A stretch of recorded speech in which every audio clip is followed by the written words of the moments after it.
जिसे तुम अपनी स्त्री समझ रहे हो, पत्नी समझ रहे हो, पीछे कौन थी, आगे कौन रूप में जाएगी। वर्तमान में वो जीव स्त्री शरीर प्रारब्ध के अनुसार प्राप्त करके तुम्हारे कर्म के भोग के लिए उपस्थित है। वो अब उसे तुमने अपनी पत्नी मानकर गाढ़ आसक्ति कर ली तो नवीन दुर्गति तैयार हो गई। कौन है वो तुम्हारी, जानते हो? नहीं परिचय, कुछ वर्षों का परिचय और इसे सत्य मान लिया। और जहां वो परिवर्तन नाशवान दृश्य जगत का एक दृश्य ये शरीर परिवर्तित हुआ, नाशवान शरीर का परिवर्तन प्रतिपल हो रहा है, तुम समझ नहीं पा रहे, पर समझा तब जाता है जब वो मृत्यु को प्राप्त होने का समय आता है। तब समझ तुम्हारी किसी काम की नहीं रहती। मन पछितई है अवसर बीते। सुत बनितादि जान स्वार्थ रत ना करो नेह सभी थे। स्नेह मत करो, स्नेह प्रभु से करो, प्रभु का भाव रख कर करो। कहने की कास्तव तनया, ये जो तुम्हारे पुत्र रूप में आया है ये कौन है जानते हो? तुम्हारे कर्म का भोग भोगाने के लिए वही भगवद अंश आया है। ये कुछ समय के लिए आया है। शुभ कर्म तो वो सुख प्रदान करेगा, अशुभ कर्म तो दुख प्रदान करेगा, लेकिन वो तुम्हारा नहीं है। आप उसका परिचय नहीं जानते जो पुत्र रूप में आया हुआ है।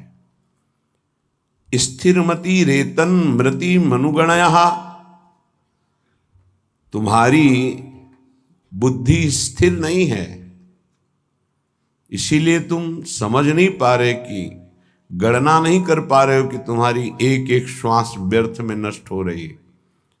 आखिरी श्वास अहा किमद्य ना पश्यसि मरणम, क्या तुम देख नहीं पा रहे हो कि तुम्हारी श्वासें कम हो रही हैं, तुम मृत्यु की तरफ जा रहे हो। तुम्हारा शरीर कभी भी अचानक छूट सकता है।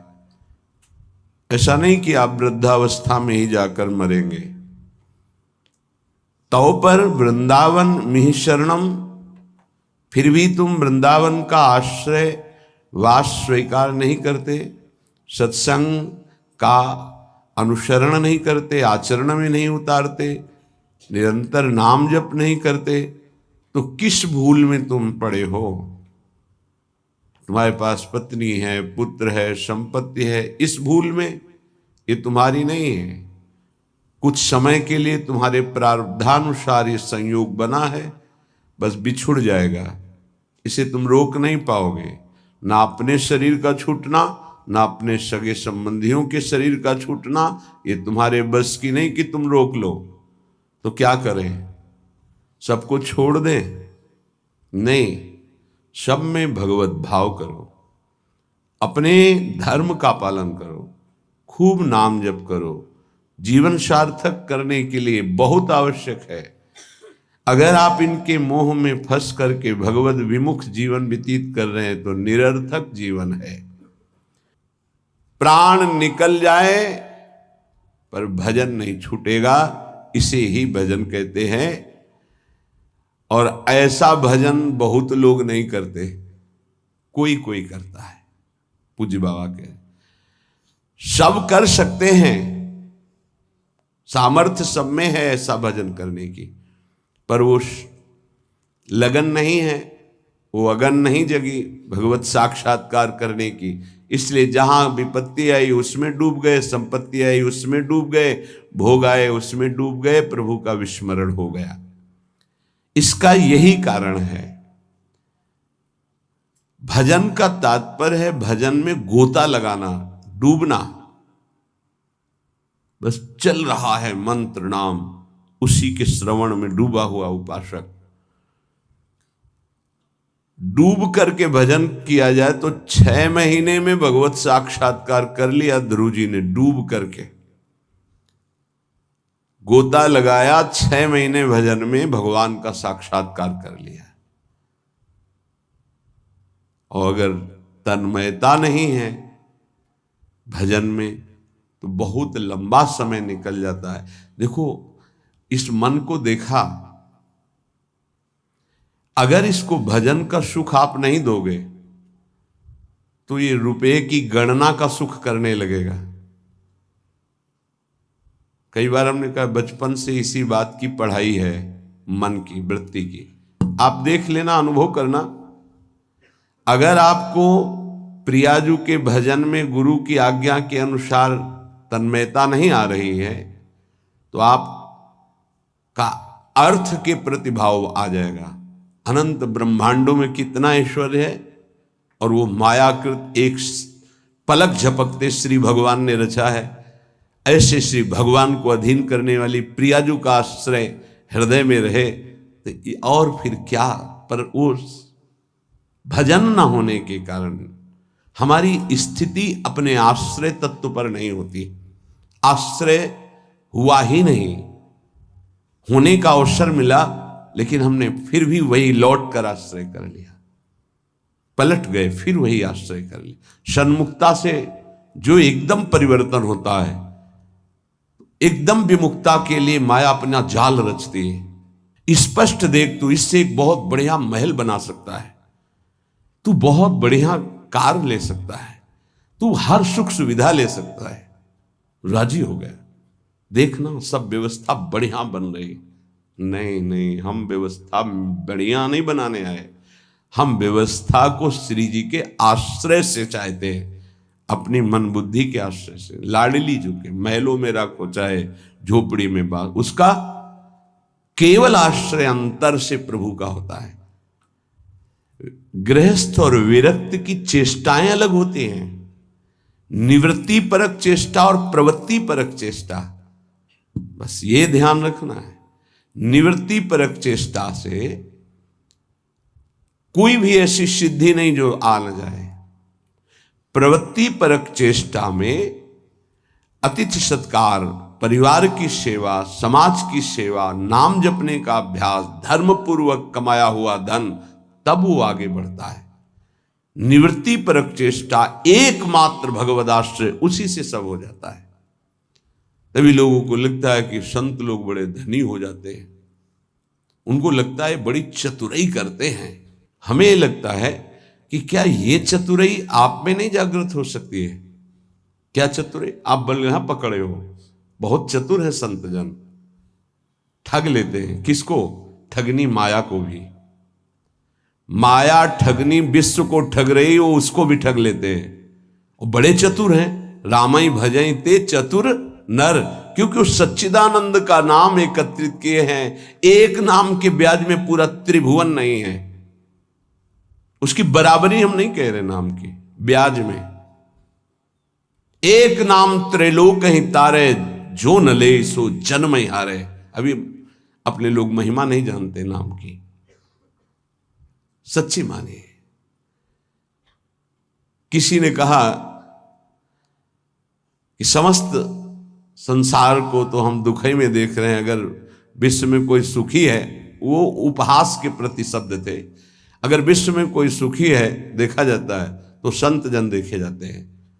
उनका तात्पर्य अध्यात्म से नहीं था, उनका तात्पर्य भोगों से, विषय सामग्री से, वैभव से था। अगर तुम्हें ऐसा पता है तो तुम वैसा करके देखो, बहादुर हो। तुम्हारे में चतुराई की कोई कमी है क्या? बड़े चतुर हो। तय बालक नहीं भर्यो शयानब, तू बालक नहीं भर्यो शयानब, काहे कृष्ण भजत नहीं नीके। अरे तू बालक नहीं, बड़ा चतुर है, पर तू ठीक से भजन नहीं किया ना, इसीलिए ऐसा है। क्या चाहिए? त्रिभुवन का सर्वश्रेष्ठ पद 5 वर्ष का बालक प्राप्त कर लिया ध्रुव जी। क्या चाहिए? अखिल लोक चूड़ामणि भगवान के पास क्या कमी है?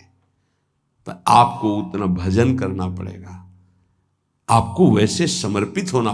उस 5 वर्ष के बालक ने मां का प्यार, पिता का प्यार, राज्य सुख, शरीर सुख, सब भयों को त्याग करके इसी मथुरापुरी में आकर भजन किया। इसे मधुपुरी कहते हैं शास्त्र भाषा में। यहीं आकर के भजन किया और यहीं स्वयं सच्चिदानंद भगवान आकर दर्शन दिए और उनकी कामना पूर्ण की, उच्च पद की। गोता लगाना अर्थात उसमें डूबना, अर्थात उसका ऐसा दृढ़ चिंतन कि गुंजायमान केवल मंत्र और नाम हो रहा है। तुमसे सच्ची कहते हैं ये जीव बड़ा पागल हो गया है माया में, सत्य वस्तु को समझ ही नहीं रहा। पूज्य बाबा कह रहे उसको यही पता नहीं कि मैं यहां कमाने के आया हूं मृत्यु लोक में। पागलों की तरह घूम रहा है, कभी ये बटोर रहा है कभी वो बटोर रहा है। उसका लक्ष्य ही नहीं पता चल रहा कि तू आया क्या लेने यहां है, क्या कमाई करने आया है, उसको समझ में नहीं आ रहा। कई बार कहा ऐसा कमाई और ऐसे देश में कौन रहना पसंद करेगा। किसी भी देश में अगर ऐसी पद्धति हो कि आप यहां आइए, आपको घर मकान भोग सामग्री सब मिलेगी, बहुत ध्यान से सुनिए, पर जब आप हमारे देश से जाएंगे तो आपका कपड़ा तक उतरा लिया जाएगा। सब सुविधाएं मिलेगी, जब जाओगे तो कपड़ा तक उतरा लिया जाएगा। अब आप ऐसे देश में रहना पसंद करेंगे, ऐसे देश की कमाई पसंद करेंगे? कोई भी बुद्धिमान नहीं पसंद करेगा। और आप ऐसे ही देश में हैं जिसका नाम मृत्यु लोक है। कपड़ा तो कपड़ा रहा, आपका शरीर भी छीन लिया जाएगा। यहां की इस देश की कोई भी वस्तु लेकर आप नहीं जा सकते। अब आप विचार कीजिए आप कितने बड़े बुद्धिमान हैं और क्या कमा रहे हैं। खास बात है जब आप अपने देश को यहां से जाएंगे, अपना देश है भगवत देश, और आपके पास जाने का किराया भी नहीं रखा जाएगा और आपकी पोशाक उतार ली जाएगी, तो आपका यहां शरीर भी छीन लिया जाता है, शरीर संबंधी छीन लिए जाते हैं, बैंक बैलेंस छीन लिया जाता है, प्रॉपर्टी छीन ली जाती है। अब आपके पास रहा क्या? पूरे जीवन में जो पाप और पुण्य कर्म किए। पुण्य तो कोई बिरला ही कर पाता है, नहीं पाप ही होते हैं। अगर पुण्य हुआ तो उसे बचा नहीं पाता है, वो 4 लोगों से कहकर खाली हो जाता है, पुण्य नष्ट हो जाता है। पुण्य अगर हमने कुछ पुण्य किया और कह दिया अपनी वाणी से, 4 लोगों के बीच में अपनी प्रशंसा कर ली, तो तप पुण्य साधना ये सब क्षीण होने लगती है। हम वृंदावन गए थे, 100 साधुओं का भोजन कराया और फिर ऐसा ऐसा ऐसा, और संत जन कह रहे थे कि ऐसा भोजन तो आज तक हमने नहीं पाया भगत जी, आपने जैसा पवाया। ओ जो कुछ सुकृत बना था मानो करवाया होगा। ऐसी सेवा भगवत कृपा से अवसर मिलता है, पर वो बार बार कहकर अपने सारे सुकृत नष्ट कर देता। इस देश से बचकर निकल पाना और कुछ कमा के ले जाना, ये केवल भगवत कृपा पात्र से ही हो सकता है। बहुत छल भरा ये देश है मृत्यु लोक। जीव पागलों की तरह पूरा जीवन व्यतीत कर रहा है। मुझे यहां किस लिए भेजा गया, क्या लेके जाऊंगा, ये सोच ही नहीं पा रहा है। गोस्वामी जी ने कहा है कि ये जो मन है ये श्वान की तरह हर जगह पादुका का प्रहार पाता है, पर फिर उसी दरवाजे पे खड़ा हो जाता है। अर्थात निकृष्ट भोगों को भोग कर असंतुष्ट, ग्लानि, दुख, परिणाम में चिंता, भय, शोक, पर फिर वही उन्हीं भोगों को भोगना चाहता है। पागल की तरह भटक रहा है। ये महापुरुष जन जानते हो, दुखी होकर ऐसा बोलते हैं। जो वस्तु तुम्हारे साथ नहीं जानी है उसके चिंतन में तुम समय बर्बाद कर रहे हो। चिंतन करो प्रभु का और कार्य करो संसार का, तो जीवन यापन के लिए शरीर चेष्टा और वस्तु ले जाने के लिए नाम धन, कितना बढ़िया उपाय है। राधा राधा राधा। विषय अनेक हैं और अनंत हैं, कितना भोगोगे। भोगते भोगते मर गए, फिर जन्म हुआ, फिर भोगते भोगते मर जाएंगे, कुछ आते नहीं लगेगा। बड़ा विचित्र खेल है, बड़ा विचित्र खेल। भगवान की असीम कृपा है, जिनको भोगों से विरक्ति मिल गई है या जबरदस्ती बचे हुए, बिनु अवसर भयते राजोई। चतुर्थ ब्रह्मचारी का लक्षण है ये। बिनु अवसर नहीं मिला और भयभीत है, इसलिए वो नहीं भोग रहा। तो बिनु अवसर भयते रह जोई, ये चौथे में। उत्तम तो उत्तम के बस असमन माही, सपन हुआन पुरुष जगनाई। अपने प्रीतम प्रभु के सिवा उस स्वप्न में किसी और को नहीं देखता। कितना भोगोगे, अनंत विषय। कल एक भगत बड़ा मस्त, सब हंस रहे थे लेकिन कोई फर्क उसको नहीं था, गंभीर मुद्रा में बैठा। उसने कहा हमने ठाना है 1.25 घंटा नाम जप करता हूं और बढ़ा दूंगा, सत्संग आपका सुनता हूं, पर 1 लाख सुंदरी स्त्रियां चाहिए मुझे। हमारे तो होश उड़ गए भाई कि ऐसा प्रश्न करता आया, भगवान ने भेजा। पर अपने को सबका आदर और दुलार, मेरी लाडली जो ऐसी हैं, करुणा करुदार, नहीं तो 1 सेकेंड में कि आप कृपया बाहर होइए, यहाँ कोई भगवत चर्चा कीजिए। लेकिन अच्छा पॉइंट ये था कि वो नाम जप करता था और उसके अंदर आशा थी। देखो वासना की कितनी भूख बड़ी हुई, पर वो बहुत गंभीर, और ऐसा नहीं कि कोई देखने सुनने लायक हो, वो बहुत बड़ी गंभीरता से कह रहा था कि मैं 1 लोक प्राप्त करना चाहता हूं, उसका सम्राट बनना चाहता हूं और 1 लाख सुंदरी स्त्रियां हो। वो नहीं बोल रहा है, उसका भोलापन है, अज्ञान जिसे कहते हैं। वासना इतनी बड़ी हुई कि उसको लग रहा है अगर ऐसा हो गया तो मैं बड़ा सुखी हो जाऊंगा। भागवत में चरित्र है चित्रकेतु राजा का, आप पढ़ करके देख लेना, श्री शुकाचार्य जी वर्णन कर रहे हैं। उनके 1 करोड़ रानियां थी। क्या परिणाम में क्या, जरा देखना, पढ़ना। निराश, हताश, उदास होकर ऋषियों के पैर पकड़कर तब वो अनंत भगवान की उपासना मिली और वो भगवान का साक्षात्कार किया, अनंत शेष भगवान संकर्षण का। और वो बहुत सावधानी का विषय होता है।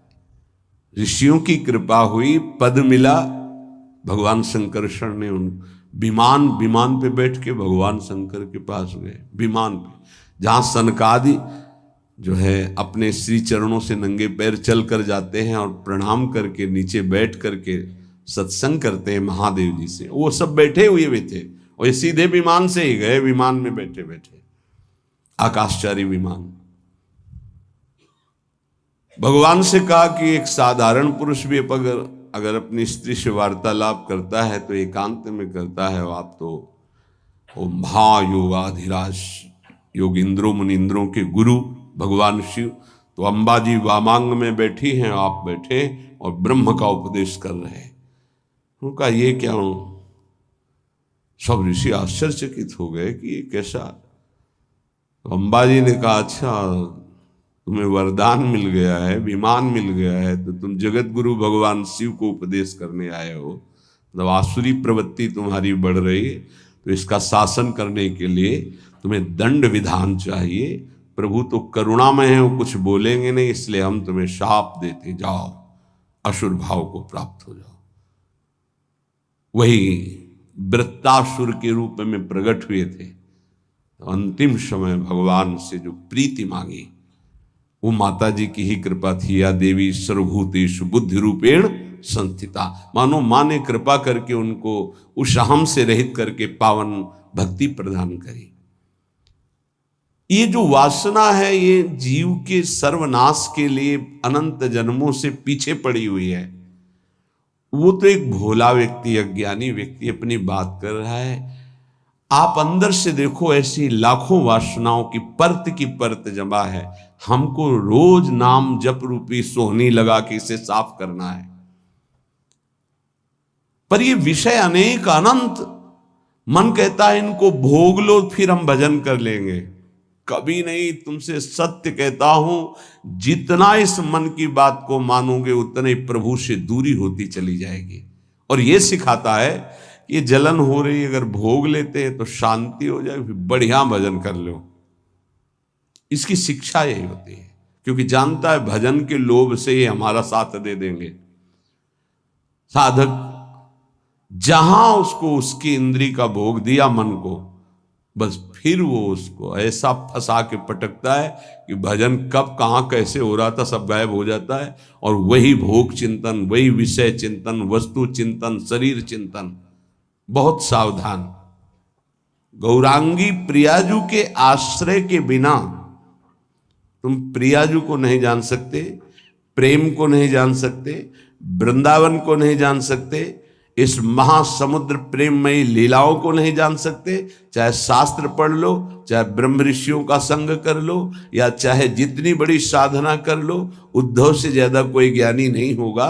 वो कह रहे कि वासुदेव ने इशारे से उद्धव को बता दिया कि परम पावन वृंदावन की भूमि में प्रेमियों के संग में ही प्रेम प्रकाशित होता है, विशुद्ध प्रेम।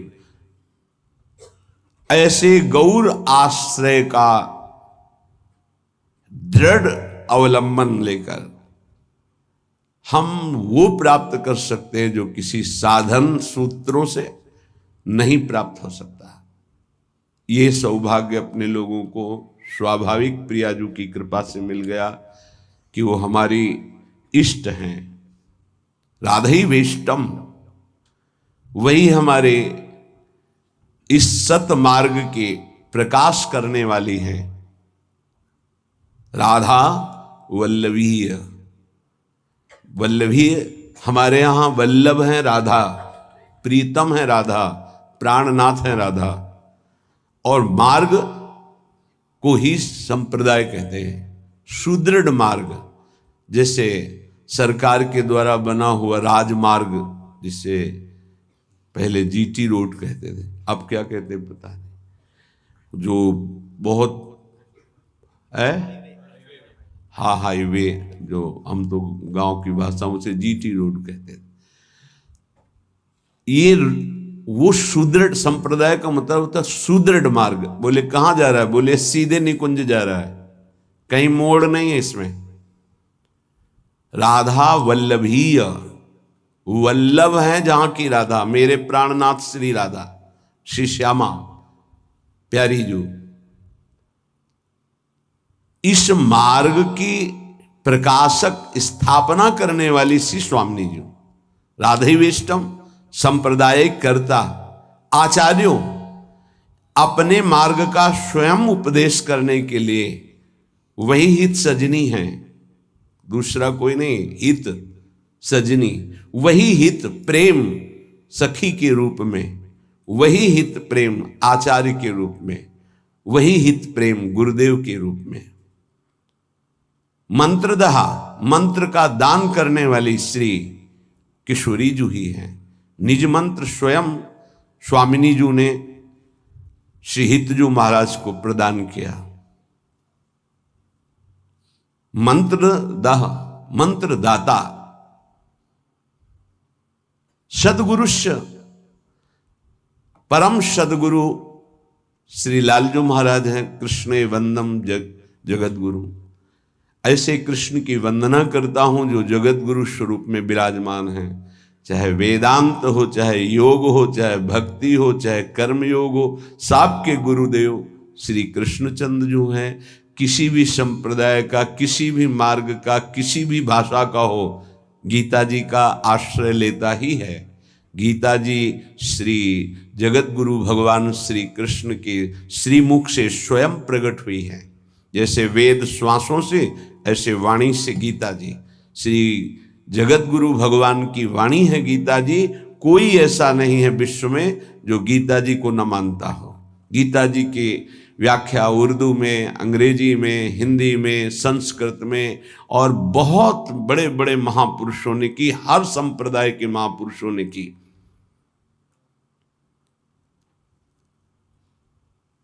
हमारी सदगुरु श्री स्वामिनी जो ऐसी हैं कि ऐसे आचार्यों को भी उपदेश करने वाले जगत गुरु भगवान को शिक्षा प्रदान करती हैं। नवनिवृत्त निकुंज में प्रेम की, विविध की प्रेम विलासों की, वो बाहर के नहीं जान सकते। सच्ची मानिए, ये केवल सखियां जानती है। तो इसलिए सर्वोपरि जगत गुरु पद में सर्वेश्वरी रासेश्वरी श्री लाडली जो है हमारी।